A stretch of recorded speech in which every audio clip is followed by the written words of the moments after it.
Bismillahirrahmanirrahim. This is Biocore official channel. Today we are going to start the most important video, that is about MCQs from the third chapter of biology, cell and subcellular organelle.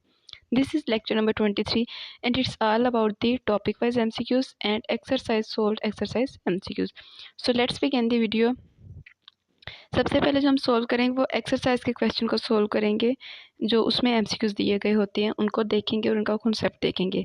The first MCQs is which one of the following eukaryotic structure does not contain DNA. ऐसा कौन सा eukaryotic structure है जिसके पास DNA नहीं होता? Nucleus अपना DNA होता है उसके पास, माइटोकॉन्ड्रिया उसके पास भी अपना डीएनए होता है, क्लोरोप्लास्ट उसके पास भी अपना डीएनए होता है। एंडोप्लाज्मिक रेटिकुलम एक ऐसी ऑर्गेनेल है जिसके पास अपना डीएनए नहीं होता। एंडोप्लाज्मिक रेटिकुलम वो ऑर्गेनेल है जिसने सिर्फ प्रोटीन सिंथेसिस करनी होती है या लिपिड सिंथेसिस करता है और इसके पास अपना कोई भी डीएनए नहीं होता। The second MCQs is which of the following is not an accurate description of the chromosome. Chromosome के बारे में कौन सी जो बात है वो ठीक नहीं है। It is a colored body localized in the nucleus. It's correct because chroma mean color and soma mean body, so it is colored body. This is correct. It is a protein nucleic acid complex. This is also correct. It is a cellular structure that contains the genetic material. This is correct. In eukaryotes, it is composed of many DNA molecules attached end to end. This is wrong because eukaryotic chromosome consists of only a single long DNA molecule, not be attached end to end. So this is incorrect that the chromosome is composed of many colors. The third MCQ is a centriole is an organelle that is centriole एक ऐसी organelle जिसके पास present in the center of the cell cytoplasm. Wrong, ठीक है, क्योंकि वो centre में नहीं, वो एंड्स पे प्रेजेंट होती है, पोल्स पे प्रेजेंट होती है। Present on the composed of the microtubules and important for organizing the spindle fibers. This is correct. Surrounded by membrane, centriole has no membrane. Parts of chromosome, centriole is not the part of the chromosome. So these 3 points are invalid.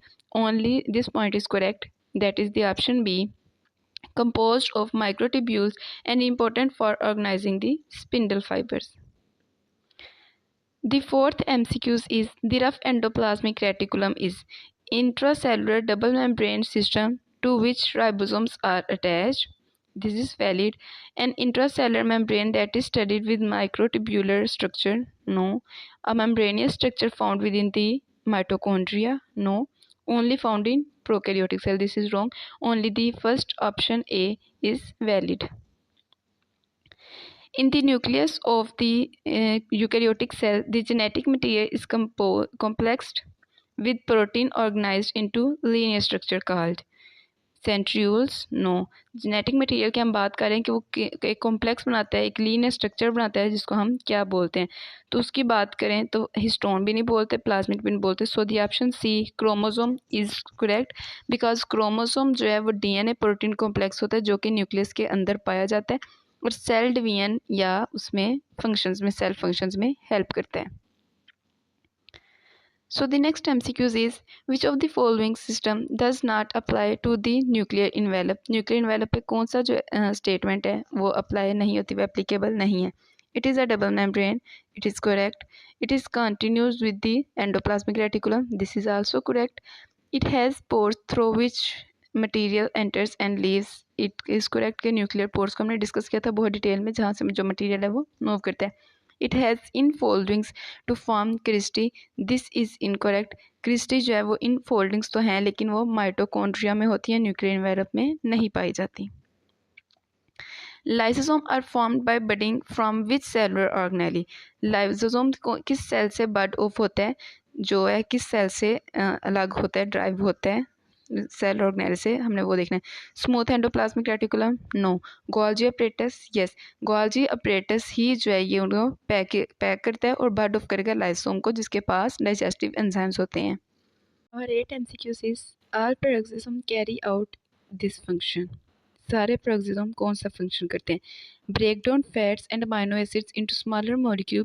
This can be used for energy production by mitochondria, no. Digest macromolecules using the hydrolytic enzyme they contain. This is correct क्योंकि ये break down करते हैं amino acids की और fatty acids की और hydrogen peroxide को use करते हैं, और जो ये एंजाइम यूज़ करते हैं दैट इज़ हाइड्रोजन पेरोक्सीडेज। तो हाइड्रोलिटिक एंजाइम यूज़ करते हैं जो इनके पास होता है। Synthesize membrane components such as fatty acids and phospholipids ये सेंसिस नहीं करते. Control the flow of ions in and out of the cell, तो ये भी इनका फंक्शन है, तो option B is correct. Our ninth MCQ is how would the absence of peroxisome of a cell affects its metabolism and what would be likely symptoms. अगर peroxisome नहीं है तो वो किस तरह जो सेल है उसके लिए जो है वो कोई भी इशू होगा, उसकी सिम्टम्स कैसे होंगी. Option first, the cell would be able to carry out oxidative phosphorylation leading to the reduced ATP production. No. This cell would accumulate hydrogen peroxide leading to the oxidative stress and potential cellular damage. This option is correct. That is कि peroxisome जो है वो hydrogen peroxide की break down करता है, और अगर वो नहीं होगा तो हाइड्रोजन पेरोक्साइडाइज जो है वो ज़्यादा हो जाएंगे, सेल के ऊपर जो है वो प्रेशर आ जाएगा, ऑक्सीडेटिव प्रेशर आ जाएगा, क्योंकि हाइड्रोजन पेरोक्साइडाइज जो है ये जमा हो जाएंगे सेल के अंदर, और इस तरह एक सेल डैमेज होगा. Our 10th MCQ is which of the following does not apply to chloroplast. Chloroplast पे कौन सी बात अप्लाई नहीं होती. They contain chlorophyll and the enzyme required for photosynthesis. This is correct. They take an internal membrane system consisting of thylakoid. This is correct. They synthesize ATP. This is also correct. They are bounded by the membrane, the inner and the membrane bounded called the cristae. Cristae इसके अंदर present नहीं. 11th MCQ is what is the correct sequence of membrane compartments through which a secretory proteins moves from synthesis to release from the cell. Correct sequence क्या है membrane compartments का, जिसके through एक जो protein है जिसने secrete होना है वो सेंसिस होने के बाद सेल से रिलीज़ हो रही है. तो प्रोटीन सेंसिस होगी रफ एंडोप्लाज्मिक रेटिकुलम में, वहाँ सेंसिस होने के बाद उसकी पैकिंग होगी या वो मूव करेगी स्मूथ एंडोप्लाज्मिक रेटिकुलम में, ट्रांसपोर्ट की जाएगी स्मूथ में, गोल्जी अपरेटस में जाके मॉडिफाई होगी और देन सेल मेम्ब्रेन से वो आउटसाइड द सेल जो है वो रिलीज़ हो जाएगी. Our 12th MCQ is how does the process of siltated diffusion differ from the active transport. Active transport में energy expenditures होते हैं, siltated में नहीं होते. तो option B is correct. That is siltated diffusion does not require energy. वहाँ पे energy की ज़रूरत नहीं होती. Active transport को energy की ज़रूरत होती है. तो ये थे हमारे पास solved MCQs जो थे वो exercise के. अब हम देख लेते हैं topic wise MCQs of this chapter. So the first topic is cell, the basic unit of life. अब हम इसके MCQs देखते हैं. Our first MCQ is which of the following is the basic unit of life in all the living organisms. So cell is the basic unit of life. What role do white blood cells play as they move through the bloodstream. जैसे वो bloodstream में आएंगे white blood cell कौन सा role play करेंगे, तो they play an important role in fight infection, क्योंकि ये क़ुव्वत मुदाफ़ियत जो है वो बनाते हैं. Our third MCQ is which of the following cells use a flagellum for movement. ऐसा कौन सा सेल है जो कि मूवमेंट के लिए फ्लैजिलम को यूज़ करते हैं. तो स्पर्म सेल जो है उन्होंने मूव करना होता है क्योंकि उन्होंने रीच करना होता है एग सेल तक. So D option is correct. Our fourth MCQ is how is the respiration important for cellular activity. Cellular activity के लिए रिस्पिरेशन कितनी ज़्यादा ज़रूरी होती है, क्यों ज़रूरी होती है. तो वो रिस्पिरेशन इसलिए ज़रूरी होती है क्योंकि it generates energy in the form of ATP. ये एनर्जी जनरेटिंग प्रोसेस होता है. रिस्पिरेशन में ग्लाइकोलाइसिस, क्रेब्स साइकिल या लास्ट में जब इलेक्ट्रॉन ट्रांसपोर्ट चेन भी आती है तो उसमें भी जो एटीपी हैं वो जनरेट होते हैं. When two processes work together to ensure the survival and the growth of a multicellular organism, which two processes. तो कौन से दो प्रोसेस हैं जो कि इम्पोर्टेंट रोल प्ले करते हैं सर्वाइवल और ग्रोथ के लिए. So C option is correct. That is growth and reproduction cells जो होते हैं ये सर्वाइवल के लिए और ग्रोथ के लिए जो है वो रोल प्ले करते हैं.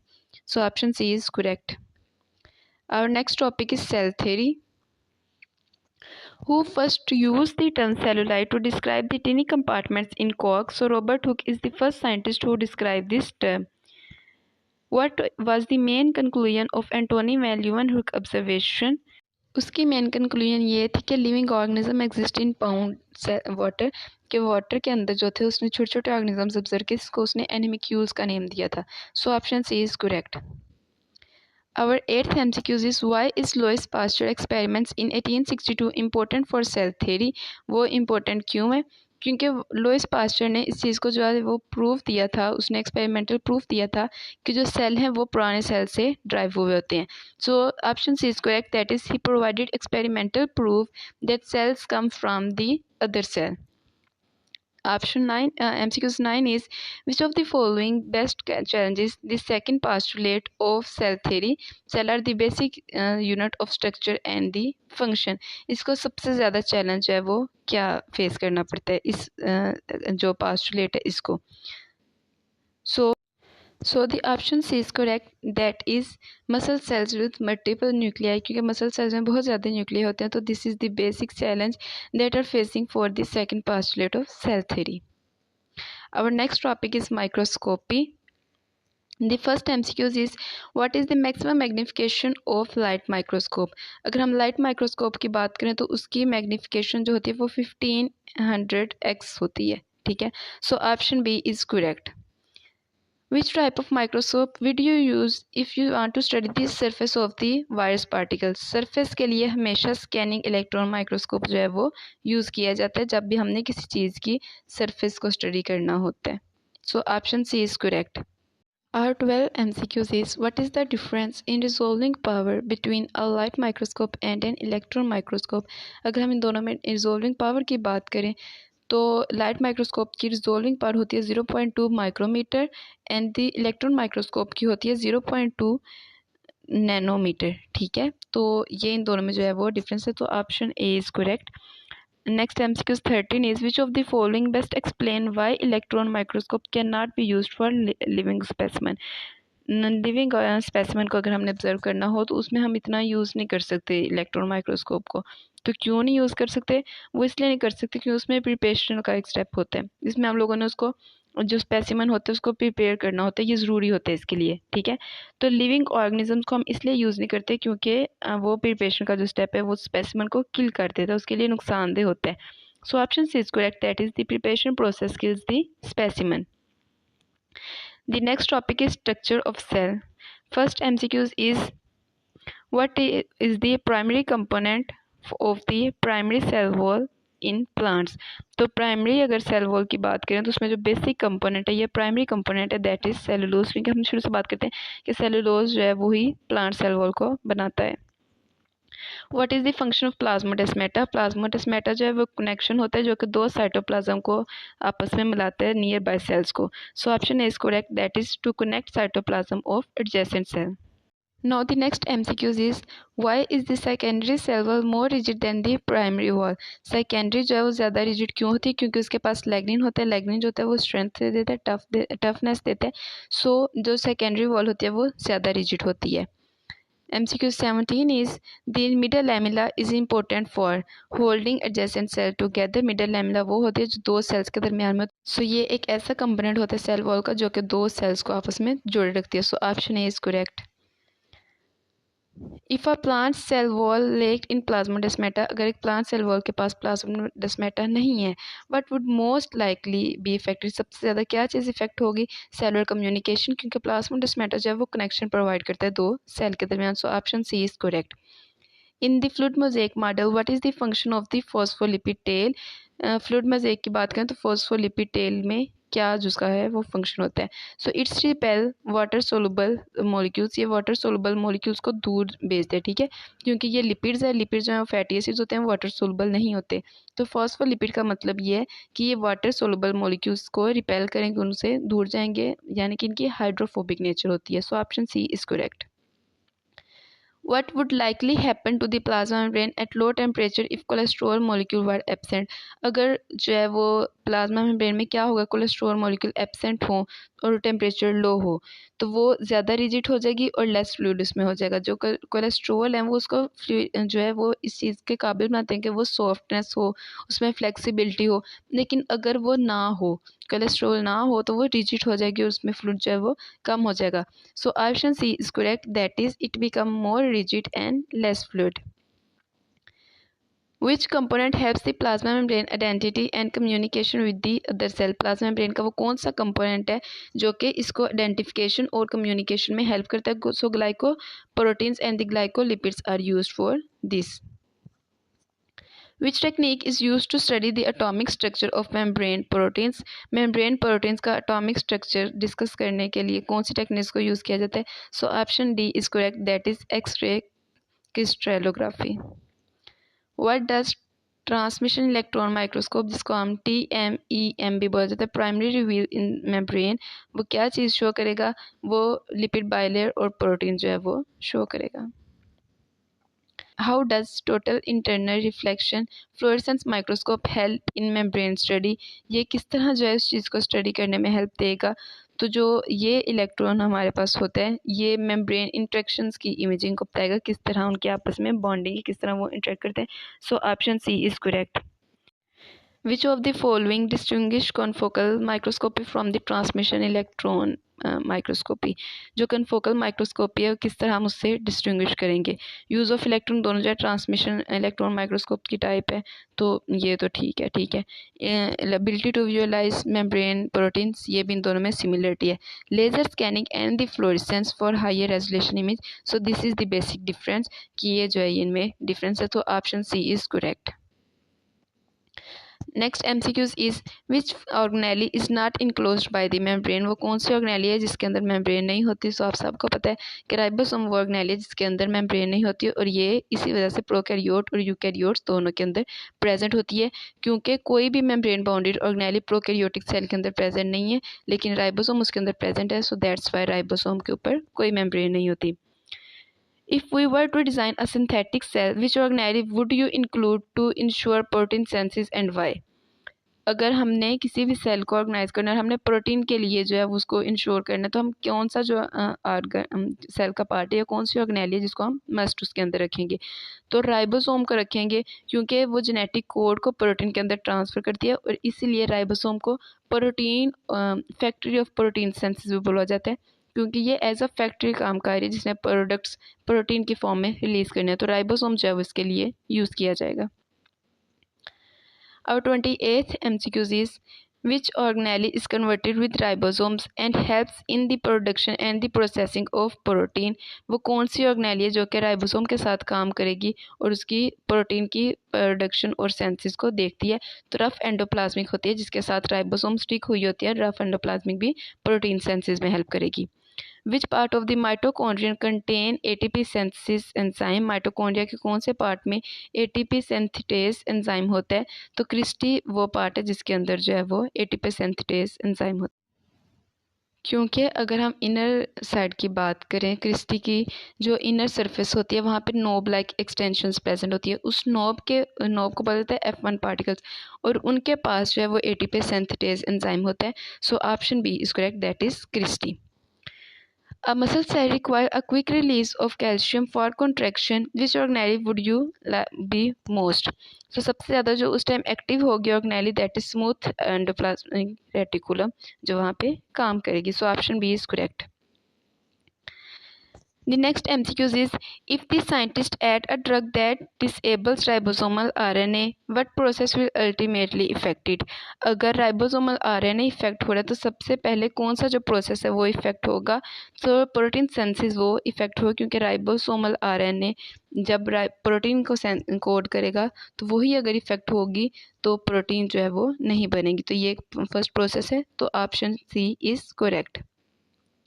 If you were to design a cell, अगर आप एक सेल बनाना चाहते हैं that specialised in detoxify alcohol in the liver, detoxify करना है अल्कोहल को लीवर में से, which structure would you enlarge the most? तो सबसे ज़्यादा कौन सा जो स्ट्रक्चर आप उसमें प्रोनाउंस करेंगे या ज़्यादा करेंगे? तो स्मूथ एंडोप्लाज्मिक रेटिकुलम जो है वो हम इन्हेंस कर देंगे, क्योंकि इसने डिटॉक्सिफिकेशन जो है वो करनी होती है। What is the primary function of peroxisome in liver cell? Primary function of peroxisome की बात करें तो इसने भी डिटॉक्सिफाई करना होता है अल्कोहल को ऑक्सीडेशन करके उसकी। So option C is correct. If the tonoplast membrane of the plant cell rupture, अगर जो वैक्यूल की जो आउटर मोस्ट लेयर है दैट इज टोनोप्लास्ट वो रैप्चर हो जाए, which of the following process would be affected? तो सबसे ज़्यादा कौन सा जो इफेक्ट है प्रोसेस है वो इफेक्ट होगा? So option C is correct, क्योंकि स्टोरेज और मेंटेनेंस नहीं होगी टर्गर प्रेशर की। वैक्यूल ने तो टर्गर प्रेशर मेंटेन करना है, और अगर उसकी वाल इफेक्ट होगी तो टर्गर प्रेशर जो है वो मेंटेन नहीं रहेगा। Why are the microfilaments important during cell division. Microfilaments क्यों इम्पोर्टेंट होते हैं? माइक्रोफिलामेंट्स इसलिए ज़रूरी होते हैं कि क्योंकि इनका बहुत इंपॉर्टेंट जो है वो फंक्शन होता है कि ये पिंचिंग में हेल्प करते हैं, सेल की शेप चेंज करने में हेल्प करेंगे। तो जब सेल अंदर तरफ पिंच हो रहा होगा, शेप चेंज कर रहा है, तो माइक्रोफिलामेंट्स उसमें बहुत इंपॉर्टेंट रोल प्ले करते हैं। तो option C is correct, that is they help the dividing cell pinch into to.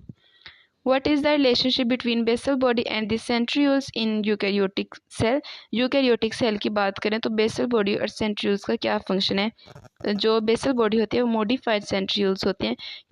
So option C is correct, that is basal body are modified centrioles.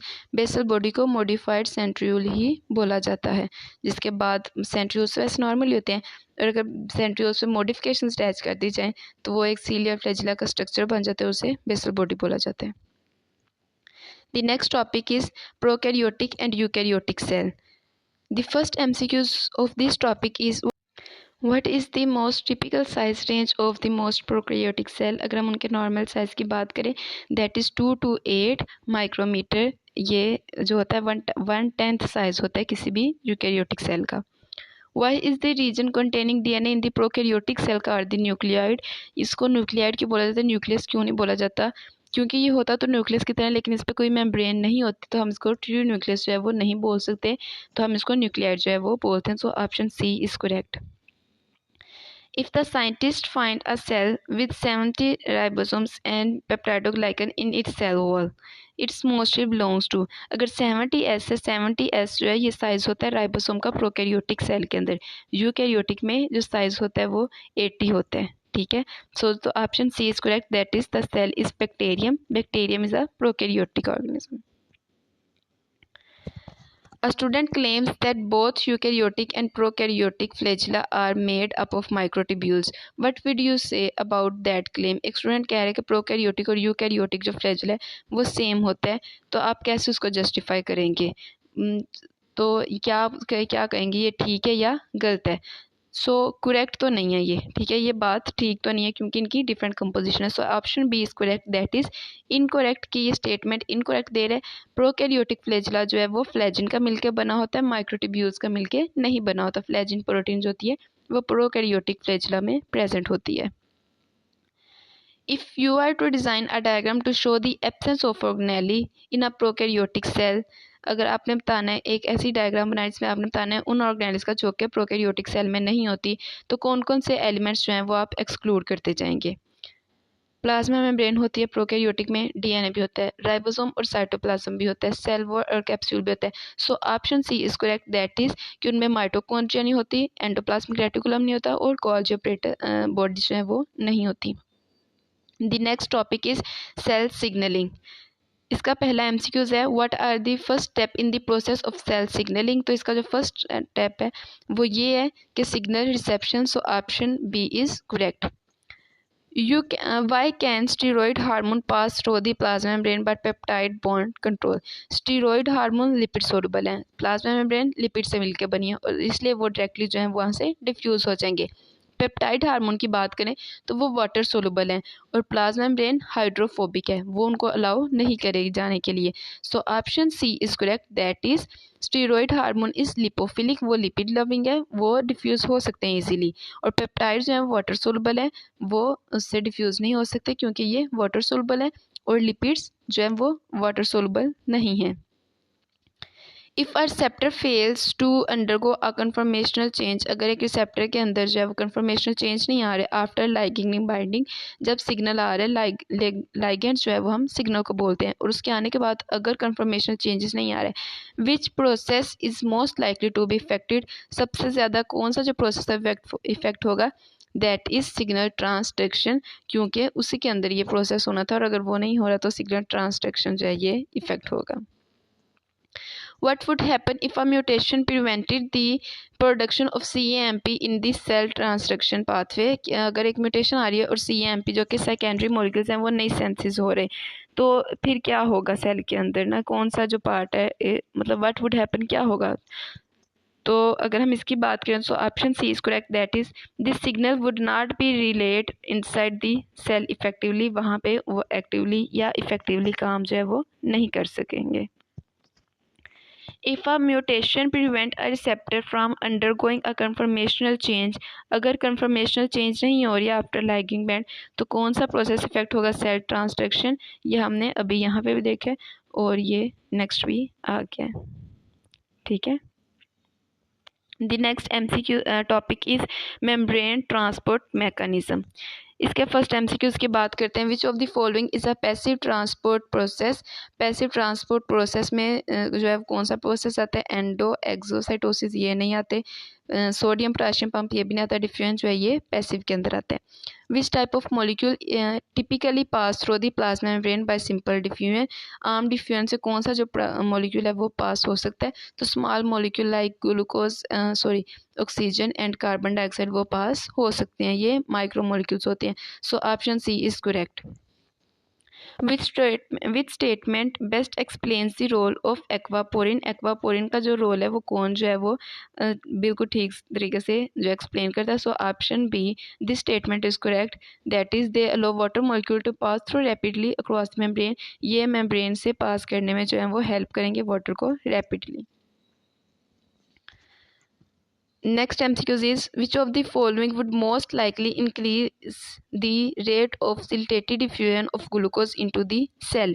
अगर एक ग्लूकोज की हमने concentration जो है वो ज़्यादा करनी, उसकी ट्रांसपोर्ट ज़्यादा करनी है सिल्टेटेड डिफ्यूजन में, तो क्या चीज़ इंक्रीज करनी पड़ेगी? तो हमें जो ग्लूकोज की कंसनट्रेशन है आउटसाइड द सेल वो इंक्रीज़ करनी पड़ेगी। जब हम वो इंक्रीज़ करेंगे तो ग्लूकोज ईजिली जो है वो डिफ्यूज हो जाएगा। So option C is correct. How is carrier mediated active transport different from the facilitated diffusion. ये कैसे चेंज है? अगर हम इनकी बात करें तो option B is correct, that is कि एक्टिव ट्रांसपोर्ट जो है वो अगेंस्ट द कंसनट्रेशन मूव करता है और एनर्जी जो है वो यूज़ करता है। तो ये जो प्रोसेस है ये इस तरह चेंज, जबकि facilitated diffusion along the concentration gradient move करेगा और एनर्जी भी यूज़ नहीं करता। Which transport process is most efficient for the cell needed to intake large amount of fluid quickly. कौन सा जो है अगर हमने किसी भी फ्लूड को लेना, किसी भी लिक्विड चीज़ को सेल के अंदर लेना, तो कौन सा जो प्रोसेस है वो अप्लाई किया जाएगा? That is pinocytosis. इस प्रोसेस में जो लिक्विड सोलुबल या ड्रॉपलेट्स जो होते हैं वो जो है वो सेल के अंदर पास किए जाते हैं। This is our last topic that is stem cell. अगर हम इसकी बात करें, which type of stem cell can differentiate into all the possible cells. Possible cells की बात हो रही है तो एम्ब्रियोनिक में भी और एक्स्ट्रा एम्ब्रियोनिक टिश्यूज़ में भी। So totipotent is the correct option. हमने जब ये स्टेम सेल का जो टॉपिक देखा था हमने उसमें बहुत डिटेल में कहा था कि वैसे एम्ब्रियोनिक तो बनाता है और साथ ही एक्स्ट्रा एम्ब्रियोनिक भी बनाता है, जो सिर्फ ये बना सकता है और कोई भी नहीं बना सकता। So totipotent is the right option. What is the origin of embryonic stem cell. तो एम्ब्रियोनिक स्टेम सेल का हमने ओरिजिन देखा था कि ब्लास्टोसिस्ट जो कि जाइगोट और एम्ब्रियो के दरमियान वाली स्टेट होती है उसमें कहते हैं, और इसके इनर सेल मास जो है ये एम्ब्रियोनिक स्टेम सेल जो है वो बनाते हैं। So option B is correct. Which statement best explain why induced pluripotent stem cells reduce the risk of immune rejection। ये इस चांस को क्यों कम कर देते हैं? वो इसलिए कम कर देते हैं, option C is correct, that is कि वो जो होते हैं वो पेशेंट के अपने ही सेल होते हैं, इसलिए इम्यूनिटी रिजेक्शन का चांस नहीं होता कि बॉडी जो है वो उसको एक्सेप्ट ना करे और रिजेक्ट कर दे, ऐसा कोई चांस नहीं होता। सो इसलिए जो है ये इस चीज़ में प्रेफर किया जाता है। A doctor want to regenerate damaged heart tissue in the patient। Heart tissue damage है पेशेंट में, क्योर करने हैं। Which stem cell would you be most, आपको सबसे ज़्यादा जो है वो कौन सा सेल ठीक लग रहा है कि आप उसके जो है और एथिकल इश्यूज़ भी ना हों, ठीक है। अगर हम बात करें ना उसकी एम्ब्रियोनिक स्टेम सेल, उसमें एथिकल इश्यूज़ आ जाते हैं क्योंकि एम्ब्रियो डिस्ट्रक्शन हो रही होती है और इम्यून रिजेक्शन भी ना हो। So induced pluripotent stem cell जो है वो इसके लिए बेस्ट है, क्योंकि ना ही वो इम्यून रिजेक्शन होगी और ना ही वो कोई एथिकल इशू होगा, क्योंकि एम्ब्रियो सेफ रहेगा। Which of the following is the major difference between embryonic stem cell and the adult stem cell. इन दोनों में क्या डिफरेंस है? तो जो एम्ब्रियोनिक स्टेम सेल्स हैं वो इजीली जो हैं वो आइसोलेट हो जाते हैं किसी भी जो होते हैं ऑर्गेनिज्म से या एम्ब्रियो से। So option B is correct. Scientist claim stem cell is pluripotent. एक साइंटिस्ट क्लेम करता है कि जो स्टेम सेल्स हैं वो प्लूरिपोटेंट है and comes from the bone marrow, और बोन मैरो से आए हैं। तो उसकी स्टेटमेंट में क्या फ्ला है, वो क्या बात इसमें गलत बोल रहा है? तो वो ये गलत बोल रहा है कि अगर वो बोन मैरो से आए तो वो प्लूरिपोटेंट नहीं है बल्कि वो मल्टीपोटेंट है, क्योंकि प्लूरिपोटेंट जो है वो स्टेम बोन मैरो से नहीं आते, जो बोन मैरो से सेल्स आते हैं वो मल्टीपोटेंट होते हैं। So option C is the correct option. Next MCQs is design a strategy to model Parkinson's disease for drug testing using a stem cell. हमने ड्रग टेस्टिंग करनी है स्टेम सेल को यूज़ करते हुए, तो कौन सी जो है हम टेक्निक जो है वो यूज़ करेंगे, वुड बी फर्स्ट स्टेप हमारा क्या होना चाहिए इसमें। So option B is correct कि हम IPSC यानी कि इंड्यूस्ड प्लूरिपोटेंट स्टेम सेल्स को यूज़ करेंगे, जो कि पेशेंट के अपने ही सेल होंगे और फिर उनको न्यूरॉन्स में चेंज कर देंगे। जो पार्किंसन डिजीज़ होती है वो न्यूरॉन्स की डिजीज़ होती है, नर्वस सिस्टम की डिजीज़ होती है। तो हम जैसे ही वो सेल लेंगे, पेशेंट के अपने सेल लेंगे, ठीक है, इंड्यूस्ड प्लूरिपोटेंट, उसमें क्या करेंगे, उसको मॉडिफाई कर देंगे हम, या उसको मेच्योर कर देंगे, डिफ्रेंशिएट कर देंगे न्यूरॉन्स में। जब वो उसमें चेंज हो जाएंगे ना, देन हम जो है उस पर एक्सपेरिमेंट परफॉर्म करेंगे और ड्रग टेस्टिंग जो है वो करेंगे। विच of the following best justify the preference for IPSC induced pluripotent stem sales over embryonic stem cells in clinical research. Clinical research में जो है वो किस चीज़ को जो है वो बेटर जो है वो प्रेफरेंस दी जाती है। सो ये हम सबको पता है, इंड्यूस्ड प्लूरिपोटेंट स्टेम सेल्स को जो है वो प्रेफरेंस दी जाती है, क्योंकि ये एथिकल कंसर्न्स कम कर देते हैं और इम्यून रिजेक्शन को भी कम कर देते हैं। अगर हम एम्ब्रियोनिक सेल की बात करें तो उसमें एथिकल इश्यूज आ जाते हैं, क्योंकि एम्ब्रियो को एम्ब्रियो के डैमेज होने के चांसेस ज़्यादा हो जाते हैं। तो अगर हम इंड्यूस्ड प्लूरिपोटेंट स्टेम सेल की बात करें तो उसमें एथिकल इश्यूज बहुत कम हो जाते हैं और इम्यून रिजेक्शन के चांसेस भी कम हो जाते हैं। This is all about the lecture. Hope you will get it. If you find any confusion regarding any MCQs, you can ask me in the comment section. See you in the next video. Take care.